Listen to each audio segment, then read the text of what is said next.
Welcome back to another episode of the Newt News Podcast. We got the full crew this time. I feel like it's been a minute since we had the full crew. Really excited for this one. We've got kind of in some ways, it's a season preview, but it's in a draft form because we're going to be picking today, doing a snake draft of who do we think is going to lead the Cardinals or in WAR. So we're basically the point of this exercise. Andrew, I don't know if you want to explain. Yeah, Andrew, how about you just take the floor and explain it because you're the creator of this. Yeah, I mean, so it's pretty simple. Each of us has a draft order and whatnot, and we're going to pick players from the Cardinals roster. And at the end of the season, whoever gets the most F4, because we have to distinguish between the two, I guess, whoever gets the most F4 will win the draft. And one caveat to that is that we can each draft one player to be named later, which basically means that at any point during the season, you can activate that player and take a prospect who's been called up, someone who the Cardinals have traded for or signed, and you can use that on them. And whoever takes the first one will get like higher priority. So like if I took the first one and Josh took the second one and Sandy took the third one, if Sandy wanted Thomas to JC when he gets called up inevitably, both myself and Josh can also put in a claim. It's like waivers, right? So like you put in a waiver claim and whoever has the top priority gets him first. So pretty simple other than that. The order we've decided, randomized it beforehand. I think Sandy's going first, I'm going second, and Josh is going third. Classic snake draft. Oh, I'll go third. Oh, wait, was I going third? Yeah, I'll pick second. I wanted to go third. Okay. I'm still picking second. Oh, well. Just draft Mookie Betts. Okay, and also this is a Cardinals WAR draft, so this isn't a fantasy draft. It's just no. It's the joke about Mookie Betts saying all the games are going to be like every other team's World Series. I like that. Oh, that went over my head. Honestly, he's not wrong, but you know that's fine. All right, Andrew. And so we are don't using need that energy right for now this draft. So if at the end of the season you'll be able to look at this, and we'll talk through our picks as we go to and kind of figure out what we think with it. But Sandy, you're leading us off. Who do you think is going to lead the Cardinals in WAR this year? First is not the spot to be picking this. This is really hard. This is really hard. I think I'm going to go with Nolan Arenado though first. It would have been Sonny Gray, but the injury is kind of scary for me. I don't need that right now. The injury with Gray is kind of scary to me, so I think it's got to be Nolan Arenado. Yeah, I'm gonna go with him. I think he's gonna get somewhere around 4.5. So,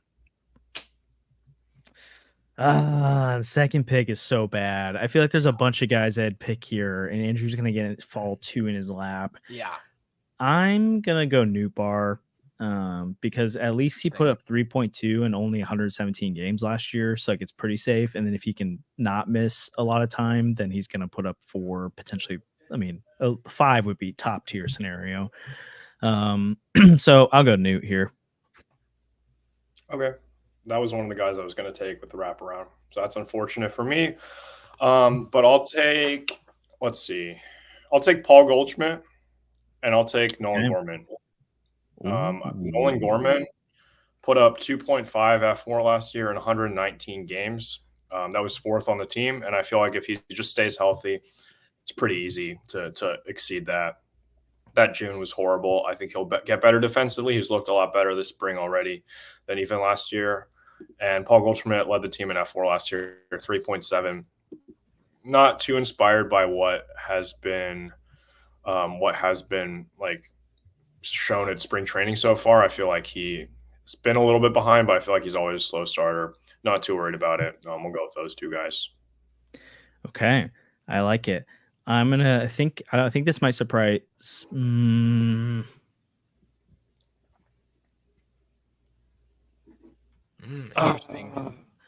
There's 2 guys I really want here, but I'm pretty sure Sandy's going to take one of them. I'll go Sonny Gray. Yeah, I'll do it. I feel like that's a safe pick. I really wanted Sonny Gray. Darn it. So please don't pick my guy. Well, I don't know who your guy is. I think I know who it is, actually. It's Dylan Carlson. It is Dylan Carlson. It was either that or Brandon Crawford. I wasn't really sure which direction I'd lean, but this is a deeper draft than I thought it would be. But I'm going to go with Wilson Contreras here. Good pick. 3.4 WAR last year. Obviously not super scared of like the defense taking him down that much because it was just fine. I think it's gonna be good. I think if I get 3 out of my second pick, like I'm happy with that. I really wanted you to leave Gray for me. I wonder if Contreras was your other guy.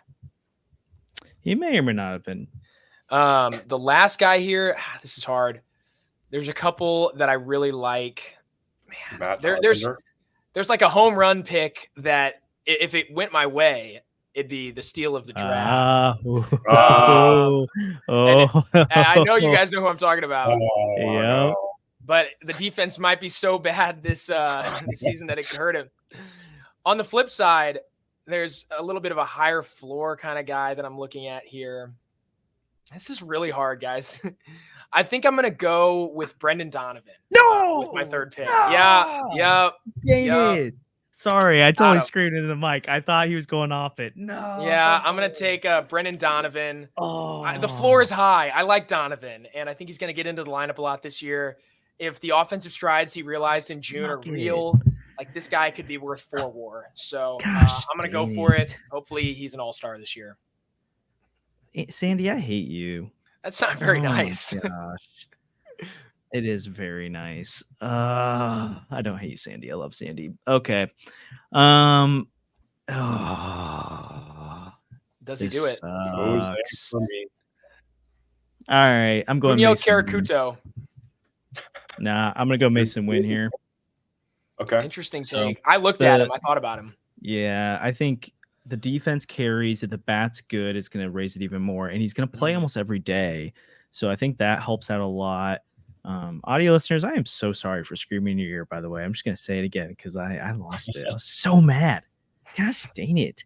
But I like Mason Wynn here. I feel like I'm kind of going floor. Newt was a ceiling guy, I feel like, but also a decent floor.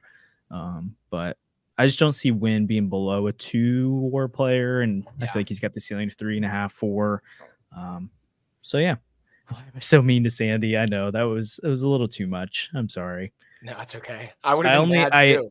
I competitively hate you right now, but it's okay. So let's recap audio wise. So Sandy so far has Nolan Arenado, Wilson Contreras, and Brendan Donovan. That's quite the trio. Andrew's got Goldschmidt, Gorman. Oh, he hasn't even made his third pick. So maybe here. And then he'll make his third pick here. And I've got Nootbaar, Gray, and Wynn. Okay. See, I feel like we're starting to get into the part of the roster. Have we decided how many players we're picking? We haven't. We could do quite a bit here. Because 26 divided by 3, it's like, which I don't know if we need to do that many. That's like 8 rounds. I feel like 8 I don't know rounds. what we feeling, chat. Is what? 8 rounds is about right. That's we're right. not. I don't think 40 man. That would be crazy. Lucan Baker. Here we go. At that point, you're just trying to avoid negatives. Yeah, true. Okay, I'm gonna take Jordan Walker because I feel like that's the last like high upside guy that's on the hitting side, and I feel like the pitching isn't too good. I feel like this last one might be a mistake. I don't know. You've taken everyone except for like Tommy Edman, who's going to be a regular, I think, unless I'm forgetting someone. I don't think I'm forgetting anybody. So I'll take Miles Michaelis. He put up 3.1. Oh, come on. And he was really bad last year. But he pitched 201 innings, and he's looked pretty sharp this spring. I feel like he'll bounce back. I think people were talking about how like he didn't ramp up properly with World Baseball Classic. He just didn't get to play all that much. And I feel like if we take Miles Michaelis fully ramped up, he's kind of angry at the Dodgers, which honestly fair, even though I like the Dodgers. But I feel like even with how bad he was last year, he put up 3.1 F4. The floor is pretty low. So we're kind of balancing that out with Michaelis and Walker. So yeah, I feel like we've kind of exhausted most of the regulars. Maybe. Yeah. All right. This is where I really don't know what to do here. I think I'm TrueRom.com. TrueRom.com would be quite the pick. I'll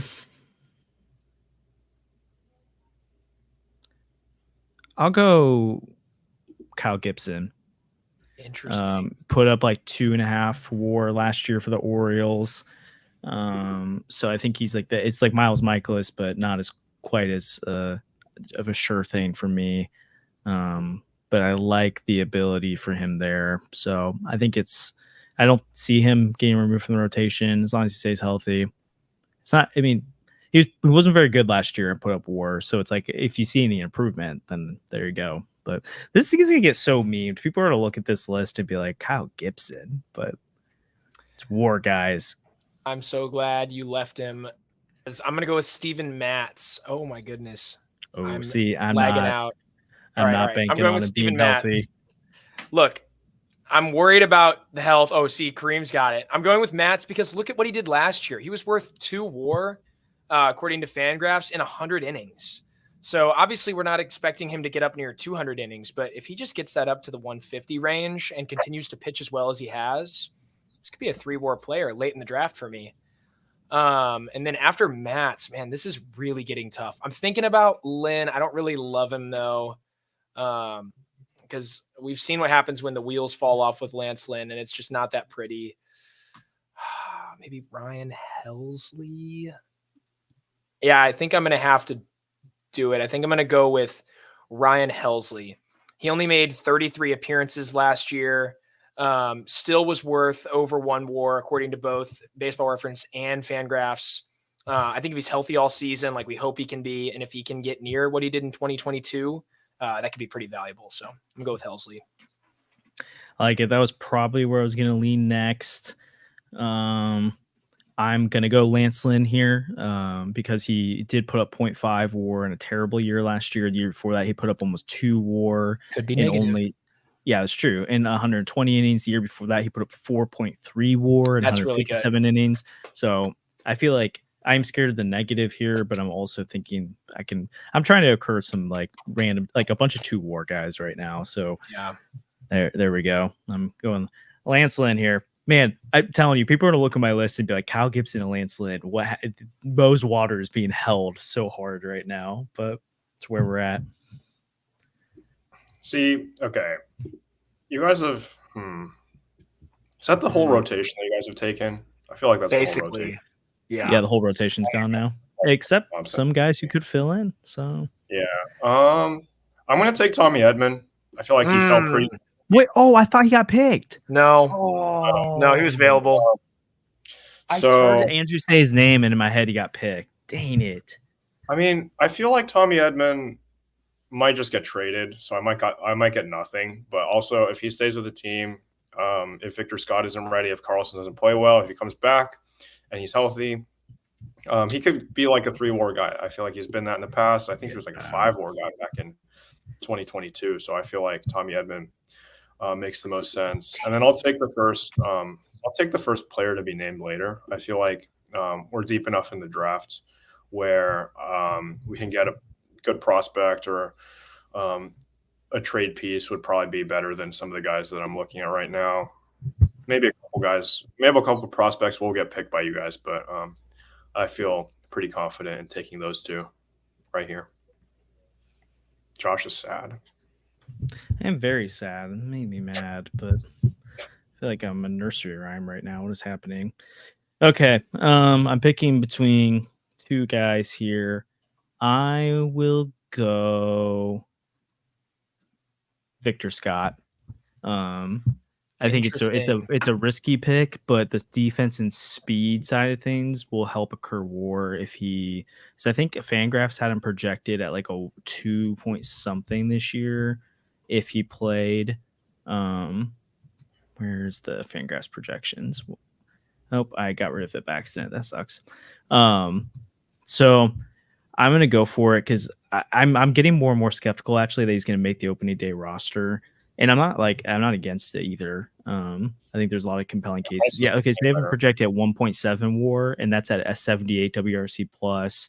They only have him stealing 46 bases and playing 126 games. So this is like banking. This is the like risky pick if he's makes opening day roster, runs with the job, hits well, steals a lot of bases, plays really good defense. Like his defense is an 8.6 grade on Fangraphs, which I think is super low. They're underrating it. So Yeah, I'll go Carl. I was thinking Carlson, but that's another safe pick, and I think I need someone with upside right now. So yeah, Carlson's actually going to be who I'm looking at right now. It's so safe because if Carlson sucks, he's getting traded.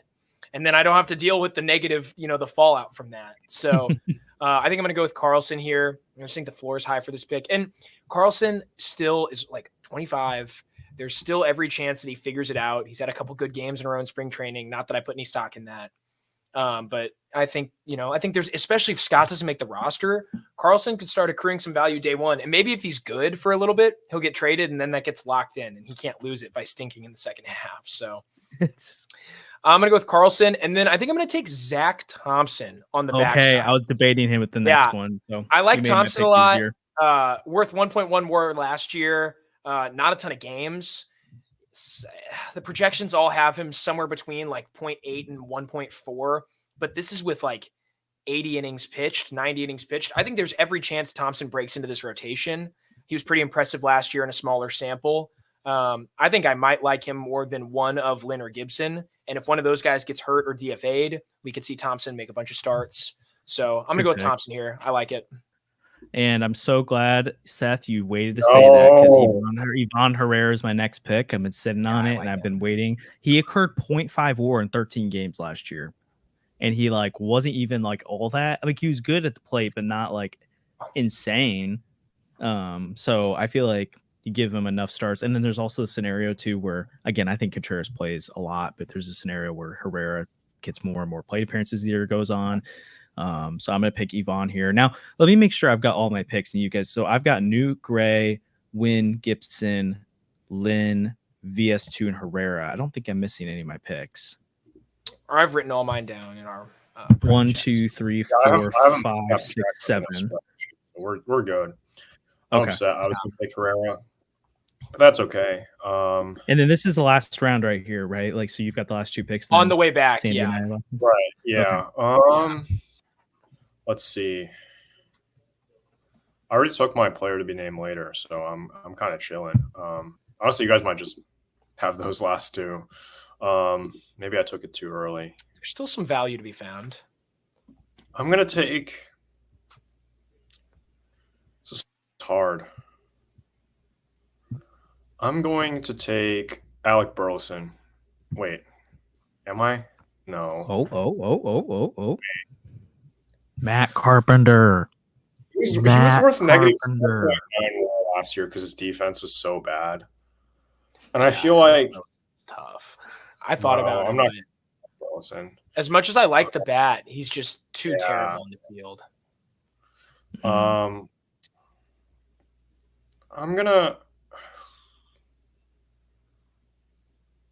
take two upside guys. I'll take Matthew Liberatore and this is hard.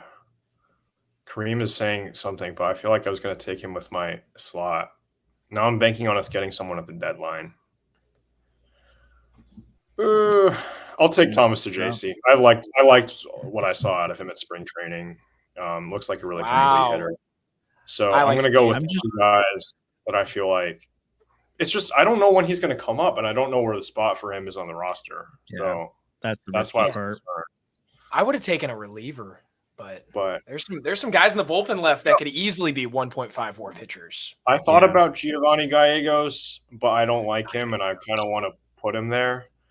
I thought about Jojo Romero, but I thought about really Jojo a lot. Like the way he looked this spring, and I just feel like I don't know. Like I just feel like Romero could just be like a 1 year sort of thing because relievers are so volatile that I'm not going to mess with that. I feel like Liberatore has upside as a starter. He got 0.7 WAR last year, which is not great, but also as a reliever, I feel like he has good stuff. So I'll take him, and I'll take Saggese.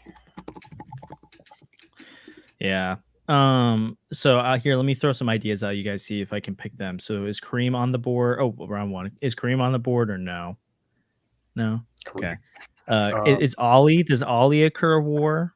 Is that a pick we can Ollie does not with? accrue WAR. Okay. So I'm gonna also go my wild card pick here because I'll let you draft Money Mo, and you get 1/10 of all outside war he brings in. Beautiful. Between now and the end of the season. So if they trade for Ronald Acuna Jr., you could get one from him. Which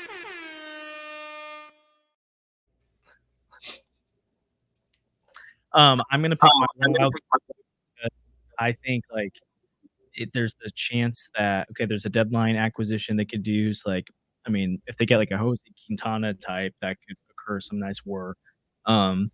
I'm second pick to Andrew now, which is tough, but like I'm also thinking the fact you took JC off the board sucks a little bit because that's one prospect that could come up that's not been picked. But also, like, I just think there's like a world where maybe Taco Roby makes his way up. So like there's a pitcher there, or maybe it's Gord Graceffo. So I think there's enough interesting guys that could come up and have a spike in war. And if not, then I go for one of their deadline acquisitions. So it's kind of a risky pick again, but I'm going to take that. Man, that is not super fun for me because I was definitely going to take a player to be named later if you didn't. But the third player to be named later, especially with Scott and Sajazi already off the board, is probably not very valuable. So question, Kittredge is who I'm leaning right now. If like, let's say like, let's just say Michael Ciani gets called up in May, and like, so you can take him whenever you want. So okay, so like if we all three passed on him in May, but then he like went off, we could pick him later if we wanted to. Okay, that's fine. That's helpful to know. But the way it would work is if I'm third in the player to be named later, and I want to get somebody, like I would have to ask you two first, assuming you haven't used yours, right? Yeah. So that stinks. Like the third one feels not worth it at all. I don't even. Well, you could be aggressive with it because, like, you could be like, I think this guy's going to go off. I think they might wait till the deadline for their picks. Well, that's true. You're right. Third's a tough spot. You could go safe here with your. I'm thinking about going safe with a reliever. I like Kittredge a lot. O'Brien could be like a 1.5 WAR pitcher. I don't know if I trust Palante, but he generated some solid value 2 years ago. Sorry, this is like a lot harder than I wanted it to be. Oh no. What am I? I'm leaning Kittredge. I think I'm gonna go with. Yeah, I'm gonna go with Andrew Kittredge. I think there's a really good shot. He's a 1 WAR player. I can't see a lot of guys. Like I can't see 3 guys coming up and providing more than 1 WAR at this point. Like deadline acquisitions are interesting, but you're not going to get more than maybe 2 with those. And if I'm the third deadline acquisition, like I don't like that. So I'm going to go with Andrew Kittredge for my last one. Hopefully he pitches 70 innings and gets a ton of use out of the pen. So I like it. What's our final teams come out to then, Andrew? Yeah. Do we want to read them all off? Yeah, okay. So Sandy's team was Arenado, Contreras, Donovan, Matz, Helsley, Carlson, Thompson, and Kittredge. Oh, I like Josh's team was Nootbaar, Gray, Wynn, Gibson, and Lynn, Scott, Herrera, and a player to be named later. My team was Goldschmidt, Gorman, Walker, Michaelis, Edmund, player to be named later, Liberatore, and Sajazi. I took the L this draft. Leaving Edmund on the board was tough. Dang. I feel like I got a lot of. Was Brody Moore the dude that hit the grand slam today? Was that him? Yeah. Who is that? Did we draft him in the last draft? I've never heard that name. That was bad. Yeah, Josh's team is kind of tough. Glenn and Gibson, I think I just reached on them. I thought you guys were going to be like shrewd and try to pick their accrued value, but I maybe could add them a little bit later. But I mean, you took hated the middle pick. I really wish you'd given me Gray. You took like the entire rotation. I did. Well, and it's weird because it's like terrible, but it's like once like Nato's the clear 1, and then you could pick like any guy for 2. So like you guys having the back-to-back in that range, I was like, I'd rather because Win is fine, but I don't feel like he has the heights of Donovan or who was your third pick? Walker? Gorman. Oh yeah. Walker would have been. Well, I almost took Walker like 4th or 5th because if he pops, he could easily be a 5 WAR player. But the defense just has to be neutral. Yeah. And I worry about that. I feel like, I don't know. Liberatore, I feel like might have been a miss. I probably should have taken like Gallegos or Romero or somebody, but I also feel like I could have waited on my like pick a player, my wild card. But yeah. Hey, let's redraft then. All right, I'll take first pick this. No, I don't think so. Win. Throw it in the chat if you're partial to any of the teams. Obviously, it's going to be me because my team is good. No, I'm kidding. Andy, how many all-stars does your team have? 7. I hope Nolan Arenado's an all-star. If Arenado stinks, though, my team is going to suck. Like, I really need him to get back to form and be like a 5-WAR player. But yeah, except I don't know if I think there's a lot of guys that could pop off for WAR, but like I feel like Nato's floor for WAR is a lot of these guys is like higher end outcome. So I think you should be okay with that, but we'll see. Katie, that was her bold prediction. Arenado in the MVP candidacy again, so that would be great. Get a 7-WAR season out of him. Yeah, I hope so.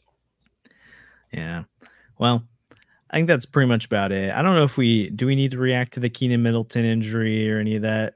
I mean, I'm upset about it. I'm sick of it. Why are the Cardinals always hurt? Sandy was and mad Sonny about Gray's going to miss opening day now too. Yeah.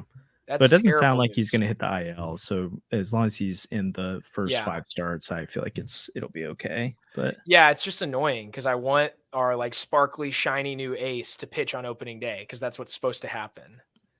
But hey, we could have had the other guy. We could have had the other guy that. There are still guys out there right now that we could have. Fun fact. Yeah. Fun fact. Yeah, whatever. But Blake Snell wants 2 years, 66. I don't want to give him that. I might give him that actually. No, only 2 years. I'd give him 2 years. I would definitely give him 2 years. Yeah, because I mean, he's never really had a bad year. So like you can get a mid-year out of him and a really good year out of him. I'll take that. Yeah. But we'll see. Yeah, okay, let's see who we think the bullpen's going to be. So do we all agree on together the bullpen? We all agree on Helsley, Gio, Kittredge, JoJo, Romero. That's a good 4. And Middleton is on the IL right now, but are you putting him in there or no? Because him not being there, we'll say that opens up a whole new spot for somebody. Yeah. So we'll say without injury or with injury. So like no Middleton. Helsley is going to make JoJo. Yeah, Gio, I think O'Brien's in there. Yeah, I like O'Brien a lot. And I think Palante's on there too. Palante's definitely on there. I don't know if he was before. Fernandez probably has to be, and he's been pretty impressive so far. Agreed on Fernandez. And then I think Zach Thompson takes the other spot. Well, I guess Well, if Thompson's in the rotation, then if he's in the rotation replacing Gray, then they need another arm. But if he's in the 6th man, then he counts as one of those open arms. I don't think John King makes it. King's look terrible. And Palante has the reverse splits for lefties. They don't have to carry a second lefty. True. This is interesting. I wonder who it'll be. Nick Robertson, maybe? Maybe. This is interesting. I think it'll be Thompson or Libby for the last one. Yeah, I think Liberatore probably. I mean, he looked bad. Well, he looked bad in the first inning today, and then after that was better. Yeah. But well, we just need Middleton to get healthy because I think that top 8 is so good. Yeah. Okay, let's do so if Sonny Gray hits the IL, that's Thompson in the rotation. Who do we think gets the last spot? Because I think we probably agree if Gray is available, Thompson's that last bullpen spot. I would think as like the swing man. Blake Snell. Please. It makes so much sense to go out and sign a pitcher. Actually, I don't know if it even does because that would put the Cardinals in a weird spot because they already have 5 guys who think they're starting. And if you have to sign another pitcher, we can have 6 starting pitchers, just like Mo always wanted. So, that's true. I see this as a win. I wonder what Kareem would say about this. One of my bolder takes now is I think Tink Hence is going to make his debut this year, but I think it'll be out of the bullpen because of that whole innings thing. I think if he pops off this year and he's looking really good, you might as well like milk the last 20 or so innings of him into the bullpen and late in the season than like 3 meaningless starts in AAA or AA. But I know it's kind of weird for development, but I'm not saying he needs to spend a full year in the bullpen, but I think he's got to start his workload in. He's just got a few more innings left. Crank him out in St. Louis out of the bullpen.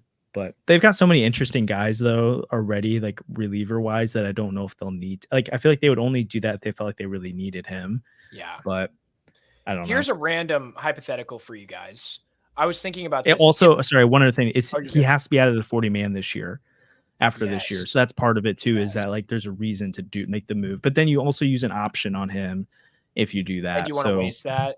Yeah, because you're guaranteed. Because if he's not making opening day next year, then you guarantee you use an option on him. So I don't know. Maybe it's not as good of an option. Sorry, I cut you off there. No, you're good. Do you guys think so? Let's pretend for a second that the Cardinals do sign one of the starters or trade for somebody. If they do, I think there are 3 options for what happens. Option number 1, 6-man rotation, which I don't think is likely. Option number 2, Mats to the bullpen.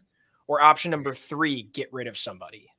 What do you think? I think Mats to the bullpen is most likely, because I feel like getting rid of Lynn or Gibson could come back to bite you if someone gets hurt down the line. That doesn't make a lot of sense to me. They already paid them, so I don't know. I would much rather if somebody has a bad start than to put Lynn or Gibson in. If someone gives up say Miles Michaelis gives up 7 runs, okay, Lance Lynn, you're finishing the rest of the game. Sorry, doesn't matter. Lance Lynn have the next 8 innings. No, you're right. But I think Mats makes the most sense. I'm worried about his injuries. He hasn't looked great in spring, but it's spring, so it doesn't really matter. But I would much rather save Mats for the pen and for the playoffs than start him in that situation. Are you talking about Sandy if they added a starter right now or at any point? Yeah, right now. Yeah, right now I feel like it's Mats to the bullpen. But I think if it's middle of the season, then I think they have hard conversations where it's Gibson or Lynn could potentially be on the chopping block, because at that point you're we're trying to make a run here. So especially if Mats is pitching well, you're not going to move him out of the rotation. But maybe there's a scenario in which if Lynn or Gibson is pitching at an okay level like last year, where they move one of them and then add by subtracting. True. Yeah, because there was I can't remember. I feel like one of the contenders this year traded away an arm and grabbed an arm, but I don't remember if that's true. I mean, it would make a lot of sense to me, because it's you don't have room in the rotation unless you move on from somebody or put Mats in the pen. But if Mats is your second best starter, like we think he can be, then you gotta, it's tough. You're kind of boxed in. Yeah. But I mean, injuries happen too. The likelihood they all go pole to pole is pretty low. We're already seeing that's Gray. So, but then someone was talking about the other day, because I feel like a common thing people say is oh, you've got a bunch of old guys, and you think they're not going to get hurt. But someone came out, I can't remember who it was, but someone brought some research of that older arms get hurt less. Because they've been there so long. They're already established durable arms. Yeah. Yeah. Especially the non-super high velo guys like Lynn and Gibson, they're rubber arms for a reason. So I'm not necessarily banking on, and I don't wish injury on people, but I don't know, maybe this year. So. Oh my goodness. Anyways. Okay, maybe last thing before we wrap up, unless there's any questions in here, is how are we, what's our Victor Scott meter right now? Everyone's talking about it. So are you team Scott opening day? Or are you team Scott sit in AAA for a little bit? I'm team Scott opening day, but I think Carlson has just made it I don't know. He looks so bad to start spring, but now it looks like he's heating up. So I don't know.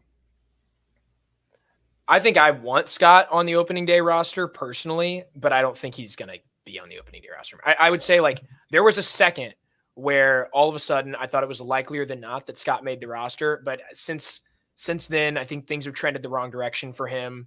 I haven't heard as much about him personally the last few days. It feels like the buzz died down a little bit, and Carlson obviously has done okay. And I think that's going to satisfy the Cardinals. Yeah. My heart, like I really, really, really want to see him, and so it'd be really fun. But I think my head says start him in AAA, because I think there's a really fair argument that you're gonna. There's a part of me though that's like if you bring a guy up for a week or two and it doesn't work out, I don't think Scott's so mentally fragile that it's not that it means that it's gonna hurt his development long term. Now it doesn't like. We've seen, I'm pretty sure almost every player that gets to the major leagues, most people probably think they're mentally tough. And we've seen a lot of players get rattled by that. So, but I think like, I don't know how much of a difference having him in center field versus Dylan Carlson will make for the first 3 weeks of the season because of how tough it is. So I kind of rather have Scott develop, get comfortable, continue to take strides at the plate rather than try to survive the major league level. And then if he's tearing it up, you can call him up. But I just think I'm so high. I know we all are really high on him. I want him to hit his ceiling and not just like his floor makes it so tempting because you know that worst case he's still very valuable. But I want him to be best case Scott. I want him to be like maybe I don't know if an all-star, but like a star type player where he's super exciting, gets on base a ton, and not just because he beats out ground balls and gets walks every once in a while, but that he like legitimately is a good hitter. So, and then worst case, if he's not doing that in AAA, then he comes up and is what he would have been without doing that. So I'd rather 2027 it's Victor Scott I'm more worried about right now than I am 2024. So, but if he's on opening day, I'm gonna be really excited. So absolutely. Against Glass now, how's that gonna go for you? Here's the thing. I love Glass now, but when you're pitching against the Cardinals, I don't love you anymore. So I agree. Andrew doesn't hold this year though. It's not on the wall right now. It's not gonna be on the wall. It's the red one. But the other one is. Yeah. Whoa. Yeah, the red Angels Shohei jersey's right there. Yeah, I know. That's what I'm saying. The blue one's not going to be That's fine. After they lose to the Cardinals, are you putting the blue one back up? Yeah. What if they beat the Cardinals? What if we get swept in 4 games? Like, I better never see that jersey again. Well, you're going to see it. I can't do this. I think there's a decent shot, and I don't even care if it happens that they're a little bit or a decent amount under 500 by the time they get back to St. Louis for opening day. And I'm not concerned. Like if they're 2-4 they play 7 games. If they're 2-5, it's okay. Like I think 1-6 or 0-7 is where I'd be like, this is not good. But 2-5, especially if a couple of those are close games, or like 3-6, I'm not going to be trying to tell people it's a great thing, but I think it's like you're not digging the hole you did last year. Last year's team would have went 0-7 in that stretch. So last year's team was 2-1 best team in baseball, and then you're going back to back against the Padres, who are better than we thought they were going to be. So, but we'll see. Take at least one from the Dodgers. Try to take at least 2 from the Padres if you can. Yeah. Go to St. Louis 3-7 or 3-6. The fact that the first 7 pitchers the Cardinals face will include Yamamoto, Glasnow, Buehler if he's healthy, or is he not healthy? He's not Bobby healthy. Miller. Bueller's not healthy. Like James Paxton. Bobby Miller. And then Dylan Cease will pitch in that Padres series, and probably so will Yu Darvish. Like, that's absurd that we have to face those guys. Yeah. I think they really need, looking at like both of those teams, that they want to try and maximize the rotation. I'd be trying to throw Steven Matz against the Dodgers with all the lefties they have. And just because he's their best offensive pitcher. And then maybe if Zach Thompson has to make a start in that stretch against the Dodgers too, with all the lefties, because the Padres are way more right-handed dominant. So, and it's Petco Park too. So I'd rather have Lance Lynn in there with his home run issue and all that stuff. So we'll see. And maybe you can get Sonny Gray in the Padres series against an offense that's not as scary, and he can shut him down. Because that could be a game that you have a really good shot of winning. Hopefully he's healthy, though. True. We just need that. Let's roll out Lynn, Gibson, and Matz and Thompson against the Dodgers. Give them Lynn and Gibson the first 2 games so they just think they're the bee's knees, and you shut them down with the lefties. Split 2-2. Ollie, that's what you need to do. Anyways, What a Holly should depressing hire time. us as consultants. Yeah, it's just tough to be a Cardinals fan right now. I'm so ready for opening day, but all these injuries are piling up. It's getting frustrating right now. Like other teams, I feel, are just not going through this injury adversity, and the Cardinals already have like 5. Hey, when Tyler Glass now goes down in Korea, that'll be fine. And then everyone will come at Josh and be like, see, he was injury prone the whole time. It's true. Boom. That is what they'll do. Oh my goodness. Boom. Well, I think that's about it for us today, right? I think so. Thanks for joining us again. Obviously, we're getting to the home stretch here of spring training, and then we're gonna have opening day right around the corner. So I have a feeling we'll have some. I don't know if we'll be panicked, but I think there'll be some panic headlines that week. So get ready for some angsty Cardinal baseball here in the near future. As always, though, if you're watching this, love if you subscribe. Helps the channel out a ton. Obviously, we've got more videos coming and stuff too. We're really excited for opening day. Hope you guys are too. And we will see you guys next time.